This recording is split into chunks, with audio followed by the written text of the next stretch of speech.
Dissolution of partnership from part 4 जब asset creditor लेके चले जाता है तो क्या होगा। देखो जब एसेट क्रेडिटर लेके चले जाता है तब हम उसकी एंट्री नहीं करते हैं। मैं आपको एग्जांपल समझाता हूं, अलग अलग केसेस कराऊंगा। केस नंबर 1 यहां पे लिखा हुआ है form is dissolve furniture taken over by the creditor 15,000। देखो सबसे पहले तो क्या होता है, मैं ना सारे एसेट है ना ट्रांसफर कर लेता हूं। तो जहां पे फर्नीचर कितना है, मैं सिर्फ फर्नीचर की मैं पोस्टिंग कर रहा हूं, बाकी सब नहीं कर रहा बिकॉज टाइम नहीं है। तो फर्नीचर को मैंने यहाँ पे ट्रांसफर कर लिया और यहाँ पे मैंने क्रेडिटर को भी ट्रांसफर करूंगा।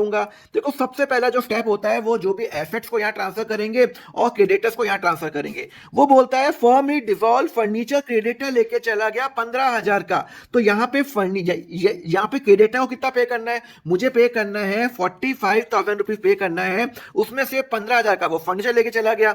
इसका मतलब है मुझे क्रेडिटर को अभी भी 30,000 रुपए देने हैं। भाई 45,000 में से 15,000 का तो वो फर्नीचर लेके चला गया, उतना तो हिसाब हो गया उसका। अब मुझे उसको 30,000 रुपए देने हैं। तो अगर मुझे उसको बैलेंस 30,000 रुपए देने होंगे ना, तो यहां पे मैं एंट्री करूंगा रिलेशन अकाउंट डेबिट टू 30,000 और कैश के अंदर मैं क्रेडिट करूंगा। समझ में आया। तो जो फर्नीचर लेके गया उतने वैल्यू की कोई एंट्री नहीं होगी बिकॉज फर्नीचर जब यहां ट्रांसफर हो जाता है तो उसकी वैल्यू जीरो हो जाती है। तो यहां फर्नीचर या क्रेडिटर और जितने का लेके गया उससे माइनस करके बाकी का मैं पेमेंट कर दूंगा। एक और केस करते हैं। यहां पे लिखा हुआ है फर्नीचर कितना है, पहले तो अपन है ना एक काम करते हैं, यहां पे ट्रांसफर कर लेते हैं फर्नीचर अकाउंट 20,000 रुपए।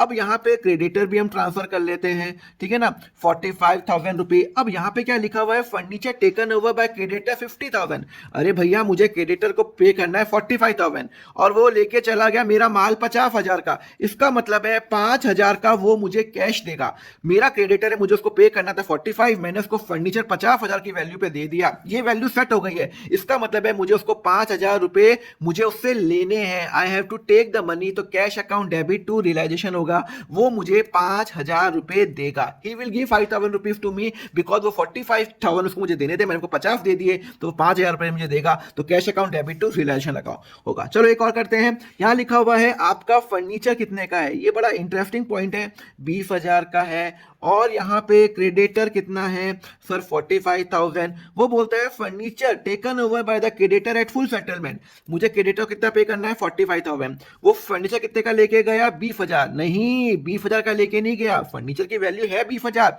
पर वो बोलता है फुल सेटलमेंट। वो क्रेडिटर बोलता है मुझे और कुछ नहीं चाहिए, मुझे फर्नीचर दे दो। ऐसा कैसे, मुझे क्रेडिटर को देना है 45,000 और उसने कहा मुझे सिर्फ 20,000 का फर्नीचर दो, मेरा हिसाब नक्की। फुल सेटलमेंट का मतलब होता है कि नक्की पूरा हिसाब खत्म हुआ। इसका मतलब है और इसमें कोई एंट्री नहीं होगी बिकॉज वो पूरा का पूरा फर्नीचर लेके गया।